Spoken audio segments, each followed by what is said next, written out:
தர்மம் செய்யணும். ஓடியிட்ட பிச்சையும் உவந்து அளித்த தருமமும் சாடியிட்ட குதிரை போல ஓடி வந்து நிற்கும் என்று சொன்னார் சிவவாக்கியர். ஆடு மாடு தேடினும் ஆனை சேனை தேடினும் ஓடி வாசி தேடினும் கூட வந்து உதவுமா?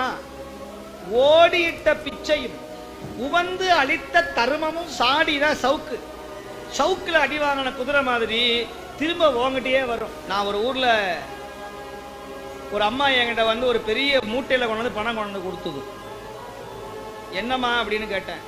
எல்லாம் புது நோட்டாவே இருக்கு. சாமி இதுல 40,000 ரூபாய் இருக்கு அப்படின்னுச்சு. என்னம்மான்னு, நீங்க ஒவ்வொரு நிகழ்ச்சியிலும் கொடுத்த பணத்தை நான் சேர்த்து வச்சு திரும்பி உங்கள்கிட்டயே ஒப்படைச்சிட்டேன்னு. நான் யோசிச்சேன், இந்த அம்மாட்ட 40,000 ரூபாய் இருக்கு. நான் தென்னை மரத்துக்கு சோப்பு தண்ணியை ஊத்துறோம், கழனி தண்ணியை ஊத்துறோம், சாக்கடை தண்ணியை ஊத்துறோம். ஆனா அது என்ன பண்ணுது? இந்த அம்மா எனக்கு சோப்பு தண்ணியா ஊத்து, சாக்கடை தண்ணியா இந்த மரத்துக்கு ஊத்துனான்னு இளநீ அப்படியே சாக்கடை தண்ணியாகவோ சோப்பு தண்ணியாக வர்றது இல்லை இல்லையா?